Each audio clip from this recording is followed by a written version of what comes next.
Thank you very much. Mr. Reynolds, welcome. Thank you for joining us here at Wizard World Comic-Con Chicago. It's a pleasure to have you here, someone of your legendary acting status, so thank you. Thank you. I'm taking you everywhere I go. You heard a Q&A, people. Whatever you want to ask, he's going to answer you. He was even offered to do a quick drum solo, but we're going to skip that based on time. But we're pleasure to have you here. I didn't know this about you, and it's interesting because of films like The Longest Yard. I didn't realize before acting, you went to school for football, and you actually had a football scholarship. Well, yes. They were sorry to hear me that I went to school for football. Because they thought I went there for an education. But I went to Florida State, which was about, at that time, going from playing, Jack and Jill nursery to playing Alabama. And so they were grinding out some guys. I played with a lot of guys that had just got out of the Korean War. And so I love to go to reunions because there are 108 now. And so I'm the youngest one. But we had a great team. We went to a bowl game my first year there, my freshman year. And I started 4 games as a freshman. And I had a great time. My sophomore year, I got the bad knee, and so I had to kind of lay low. So I went over to well, it was called the something department. All I know is there were a lot of beautiful girls and a lot of very funny guys in white loafers. and it was the arts department, and I thought this could be very good for me.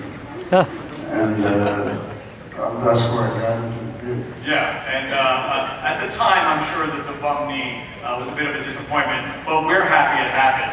Because that's what led to your decision to get into acting, like you said, right? Yes. Yeah. And then you wound up going to New York and getting involved with what are now some really prominent Broadway theaters and Broadway schools. How did that sort of transition happen from FSU to then starting in theater? Well, I went to New York, and I had a lady that I was seeing who was studying acting, and I went to class with her, and she got me in a couple of scenes with her, and then I got into the actor's studio, and that led to I got a roommate named Rip Torn. Oh yeah. Who was crazy, but a great actor.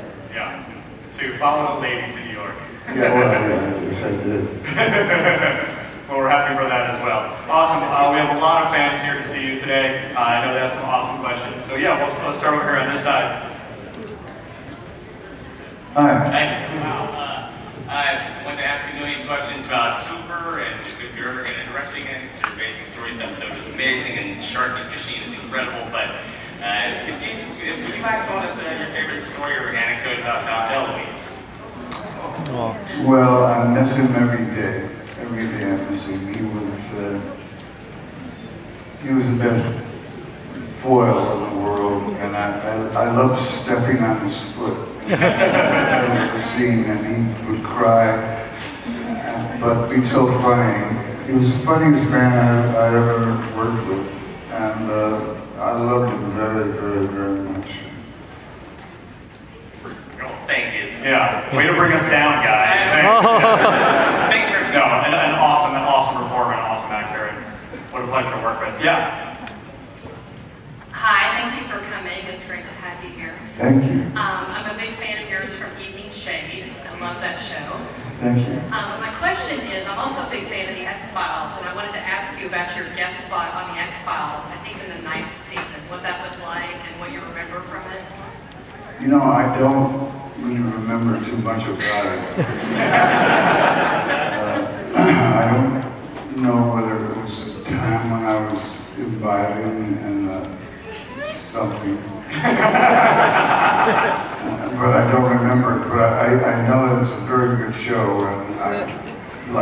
it again if they still remember me.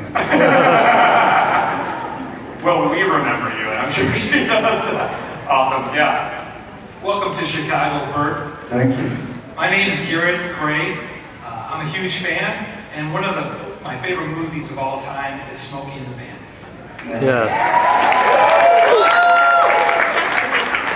And I was just wondering, I know your scenes were limited with Jackie Gleason, but what was it like to work with one of the greatest, not just comedians, but character actors of all time?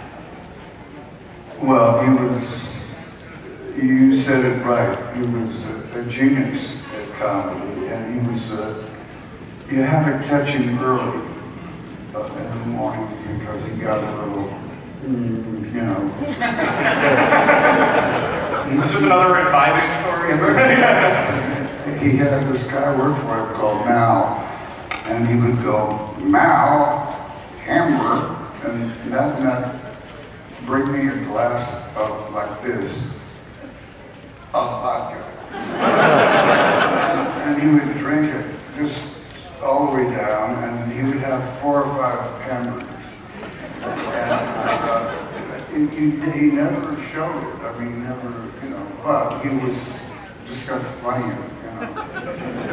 And he never said a word that was in the script. And it was much better script because of that. And he was also just one of the sweetest guys in the world. I mean, he's a giant, and there'll never be another one like him. No, no. So for all you fledgling comedians out there, vodka and hamburgers. Be successful. Thanks, Burt. Thank you. Hi, Mr. Reynolds, big fan. You did a cameo on one of my favorite shows, The Golden Girls. Which was your favorite girl to work with? Oh, Betty White. Oh, yeah. Woo. Betty is great, just a great lady, and I think she's 90. 93. 93. Well, you know, I try to drop her age as much as I can. But I just think she's great. Best comedy timing in the business, and just of all those gals on that show, she was the best. Thank you. Thank you. Awesome, thank you. Hi, Burt. Welcome to Chicago. Thank you. Thanks for coming out. I've been a big fan of yours since I was 13, since Smokey and the Bandit. My one question was, is there any more, those cars from the first movie, do any of them still exist? I have one. You have one, okay. I have one, and I had 3. No? Just slowly went. Yeah. Because, I mean, I did most of the stunts myself, and it wasn't that I was a bad stuntman, it was just the undercarriage came out from underneath. Yes, with the jumps and all. Yeah, and the jumps. They weren't meant to do that. That's really interesting. So you actually did most of the stunt driving in Smoking Man? Yeah, everything. I did all, but every time it came time to put the stunt guy in, you know, I would take off. And hopefully they were rolling at the time. And the guys, the stunt guys, you know, they're my favorite people in the show business. And some of them got a little appeal because that was, you know, that's a service expression, appeal. And they got a little mad that, you know, because it was a few $100 for them that I was taking. So I would always say, let's get another one. And that then they would do that one. So they got the money. There you go. So you got your rush on, and then they would still get the stunt guys in there for a bit. Awesome. Thank you for your question. I have one other quick question. I sent a glove box to your P.O. Box fan mail, and I was just wondering do you send those back to people that send you fan mail stuff? A glove box? I sent you a glove box, an autograph. Oh, sure. I saw them and they said about.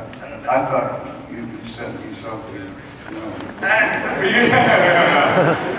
Thank you very much. Thank you, thank you.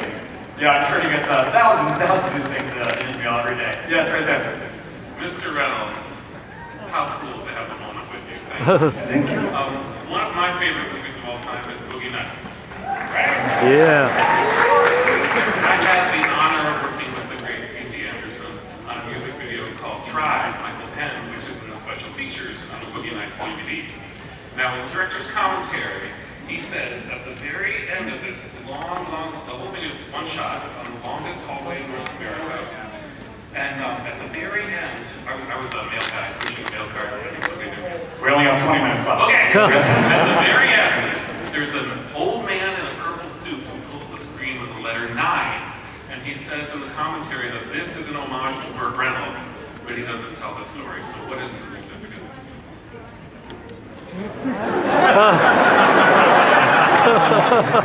Paul Thomas Anderson has a shot of the number 9. He said it was a reference to the purple suit pulling a screen with the number 9. Yeah. He said this is an homage to Burt. So that is the longest story. There's no ending. I don't know what it means. My number was 22 when I was playing ball. Number 9 I never wore. So I don't know. But I'll find out.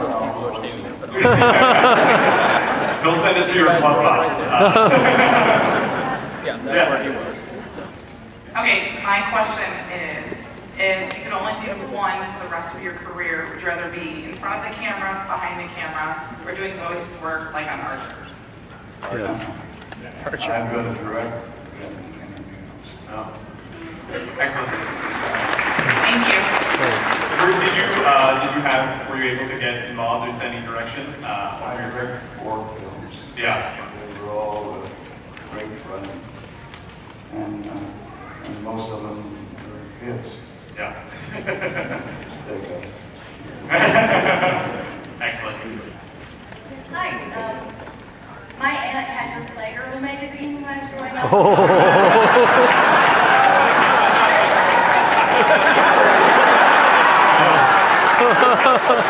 Oh, that's time, everybody. Perfect.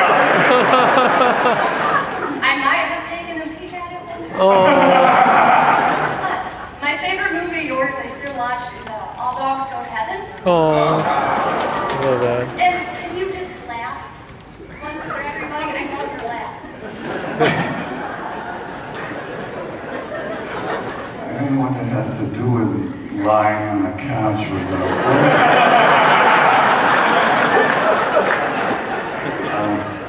but I'll think about it.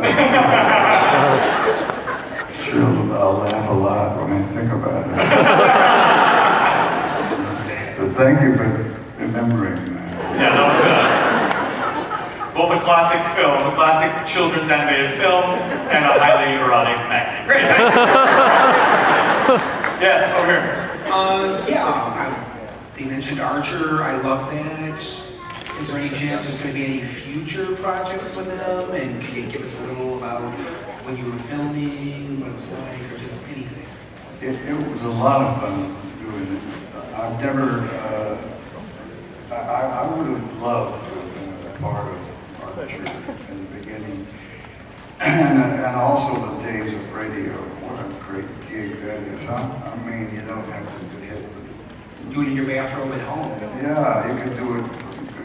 That's exactly right. There's no makeup, there's no, you know, and you can just, you literally phone it in.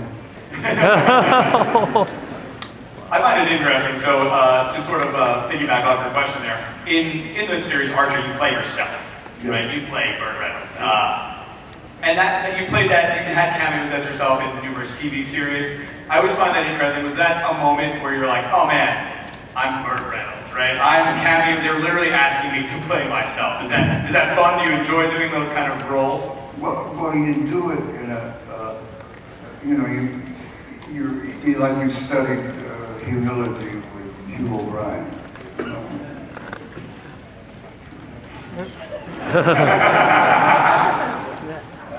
I wasn't, I couldn't do it any other, I couldn't do it straight, you know. So I did it like I was, you know, a real egomaniac. And I had a lot of fun doing it. I love doing that kind of character. Does that make any sense? Yeah, well, we see you as these very strong characters in the movies that sort of sometimes people expect. Yeah, but that's just super fun to, you know, be able to cameo as yourself. Cool, thank you. Yeah, right over here. Hi, Burt. Hi. Good to see you again. Thank you very much, and thank you for remembering me. Getting back to Boogie Nights, I really honestly think that there is, and I told you this earlier, there's no better actor who could have played that character in that movie. It was perfection to me. And every time I watch you, you're perfect in that movie. Yeah. But I will ask you a question. There are other people in that movie who are wonderful as well. Julianne Moore. What was your experience working with those people in particular? I was crazy about her. I thought she was a tremendous actress. And she hadn't done a lot before that. And as a tribute to the director, most of the actors were, you know, not very many people knew them, but they were all wonderful in the movie. Thank you very, very much. I really appreciate your time today. Thank you. Thank you. Good afternoon. Hey. I've got a question about Smokey and the Bandit also. I'm curious what you said you've done a majority of your own stunts. What's the fastest you got the Bandit, and what was your favorite moment driving that car? Well, the fastest I got it going was I got 170 miles an hour. Wow. And I just remember Sally saying, "Is this as fast as this thing goes?"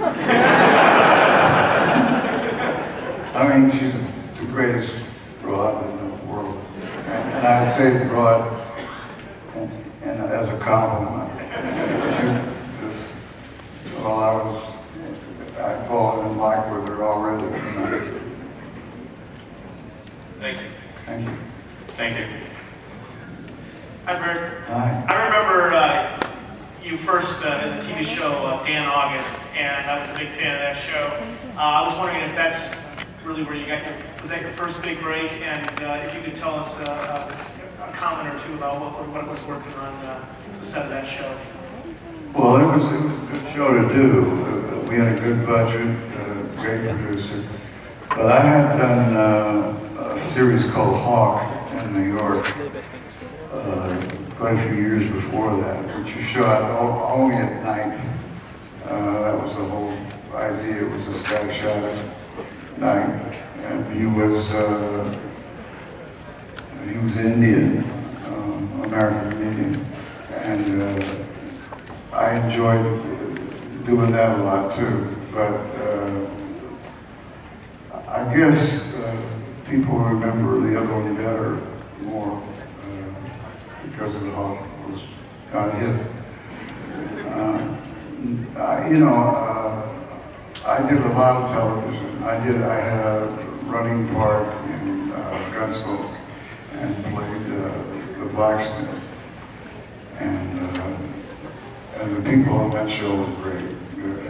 Melvin Stone, who played Doc, was like my confessor and everything. And he used to say, "Get the hell off the show."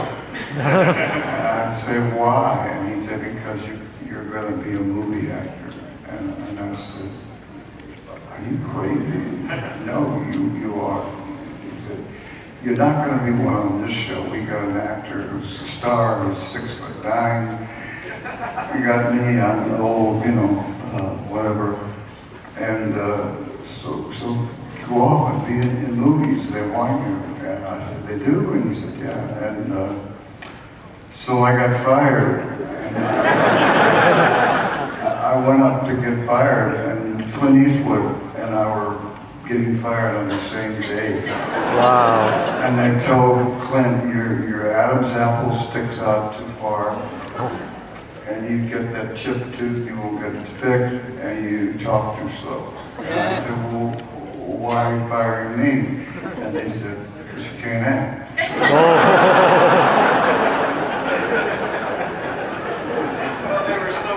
Yeah, little did they know who they were sending to Hollywood, right? Or who they were sending to the film studios. Awesome, thank you for your question. Yeah. One of my very favorite movies is The Best of House in Texas. In fact, I love to sing along to the soundtrack in my car. And I was just wondering, you were so sexy in that. And I was wondering if you could relate a story that you have about working with Dolly Parton, what she was like. Well, there's a couple I wish I could tell. You asked for a sexy story, right? But I'll tell you one, I can tell you, I think I can fix this up. She was just the greatest gal. I mean, she just like you would hope she would be. Funny, wonderful body, you know, and I remember the second day we were shooting, and she said, I'm cleaning this up a bit. She said, are we just going to get this humping over with, or what? And I said, time is day.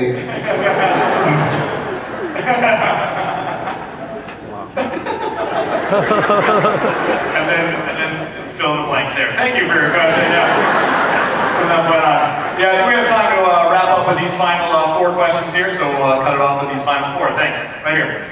Hi, thank you. Nice to meet you, Mr. Reynolds. Thank you for joining us today. Thank you. My name is Lisa, and I have Appaloosa horses, so I'm going to ask you a I guess, industry question. I'm wondering if you're still breeding horses and how long you did that. I did for quite a long time, and I loved it. I had Appies, and I had some Arabs. And I tried desperately to get across. You know, I wanted an Arab body with a blanket on its rear end. And it was hard to get across because the Arab blood is so strong. I just couldn't get that blanket. And then finally, I got one. And it was amazing. And the first show I was in, that was an Arab show, the judge was going along, and all of a sudden he saw this horse. It was a magnificent looking horse, and it had a blanket. And he thought, somebody's painted a blanket on the back. But I loved it. I loved doing it. But as you know, show horse people that are show people can be a little crazy. Yes, sir. Thank you. Awesome. Excellent. Yeah. Hi, Mr. Reynolds.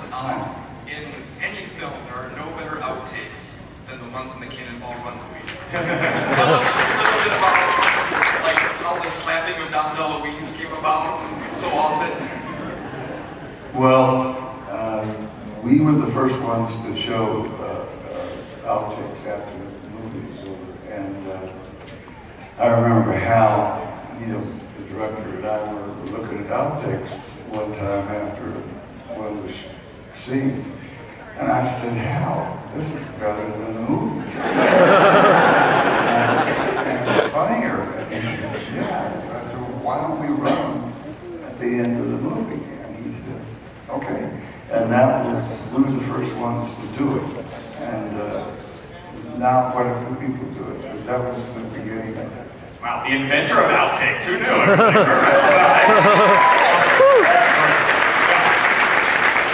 Burt Reynolds' last movie I ever seen was Cannonball Run. And unique movie. It's a very unique movie. And there are so many stars in it. And my question for you is, looking back and reflecting on the first and the sequel, working with so many stars, including Adrienne Barbeau, who is here today, what was it like working with so many stars on one movie, or 2 movies actually? Well, I loved it. I loved all the people around the movie, and I love Adrienne. I haven't seen her today, but you can see her coming. So. Is she here? I'd like to see her. She's a great gal. She's a terrific lady. Excellent, thank you. Yeah, right over here. Hi, Mr. Reynolds. I was wondering about how you felt when they made you mayor in Saints Row III. When they did what? The video game, Saints Row the Third. So you did a couple video game voices. I know you did one for Vice City, Grand Theft Auto Vice City, and then I think it's locked away in that X-Files and then you were on the game Saints Row. Yeah. Well, I hope I was good. I hope you enjoyed it. Actually, I don't remember that. You got paid, right? I think it must have paid you. Must have got paid. So it was awesome. I'm glad you enjoyed it. Did you enjoy it? Yeah. Okay. There's your answer. Awesome. Great. Yeah, final question. Hey, Burt. Well, I'm honored to meet you. I actually drove down here in my 77 black smoking the Amanda car. Out of curiosity, my favorite is the original Smokey. That was a 76 or the 77 front end, correct? Right. How many cars actually did you go through in that movie? How many cars? That's a really good question, and it's true. We went through 12. All cars? Yeah, and I'm afraid I was responsible for a good deal of those. And Pontiac, the Pontiac stock went up 70% after the movie came out. And so the president of Pontiac said, you're going to get a new car every year from now on. Oh, wow. Oh, that's fantastic. So for 3 years I got a new car. And then on the 4th year I didn't get one. I didn't want to be, a jerk, a great looking, but I called up and said, it might have been a mistake, shipping or something. I didn't get my Pontiac this year, and so he got me through to the president. And I said, I'm sorry to bother you with this trivial thing, but I didn't get my Pontiac, and he said, that was from the last president. Oh. And I'm the new president, and I don't like your movie.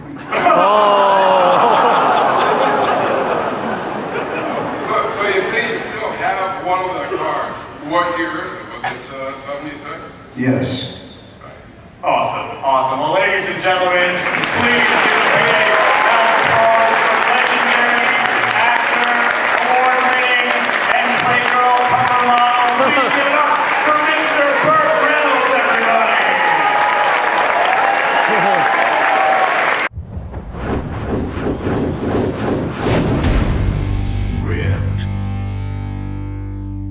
Hey, big eye, the sun's looking mighty low.